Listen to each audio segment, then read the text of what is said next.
Mais d'abord, l'édito international d'Europe 1 avec Vincent Hervouet. Bonjour Vincent. Bonjour à tous. Les principaux pays européens se réunissent à l'Elysée pour parler de sécurité européenne aujourd'hui. Oui, la terre a tremblé à Munich et les Européens sont en état de choc. Ils ont besoin de débriefer, de se concerter, de montrer qu'ils réagissent, de se tenir chaud aussi. Ils sont pas sûrs d'avoir tout compris, mais ils en ont peur. Est-ce que vraiment l'Amérique les a lâchés ? Après le coup de fil énamouré entre Donald Trump et Vladimir Poutine qui acte la perte du Donbass et de la Crimée, le repli américain, la porte de l'OTAN qui claque au nez des Ukrainiens, il y a eu encore pire. Le réquisitoire au vitriol du vice-président J.D. Vance accusant les dirigeants européens d'avoir peur de leurs électeurs, d'avoir trahi la démocratie à force d'immigration et d'arrogance. Et puis ce week-end, le général Kate Kellogg, l'envoyé spécial américain pour l'Ukraine, a donné le coup de grâce.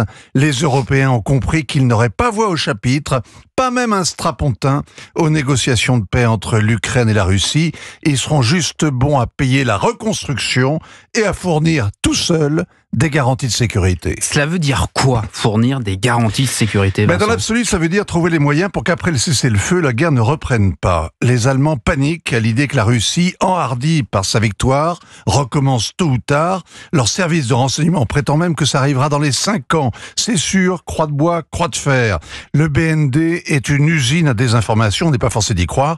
Mais voilà le défi. Comment contenir l'ours dans sa cage ?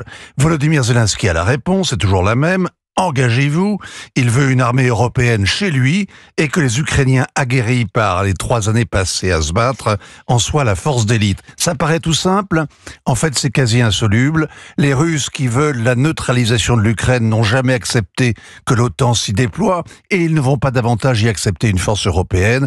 Vous me direz, ça tombe bien, elle n'existe pas. Il n'y a pas d'armée européenne, sans doute qu'il n'y en aura jamais et s'il fallait en forger une, ça prendrait 30 ans. Alors à quoi bon se retrouver à l'Elysée ?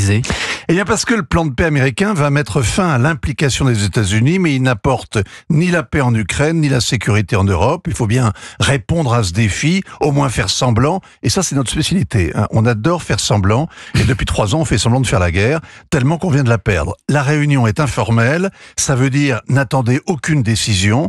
Les 3/4 des pays européens n'ont pas été conviés, juste le club des anciennes puissances coloniales, le Royaume-Uni, l'Allemagne, l'Italie, l'Espagne, la Pologne, les Pays-Bas, le Danemark. Ils n'ont pas de plan, ils n'ont pas d'armée, ils ne veulent pas faire la guerre, mais ils refusent que les Russes aient gagné. Alors, logiquement, ils devraient allumer des contre-feux. Le ministre Barrot des Affaires étrangères a commencé hier en se révoltant dans les médias. Nous n'allons pas nous laisser intimider, nous n'accepterons pas les ingérences, c'est nous qui allons fournir des garanties. Des phrases toutes faites, de la vanité blessée. Ça rappelait le ministre Le Maire qui allait provoquer l'effondrement de l'économie russe.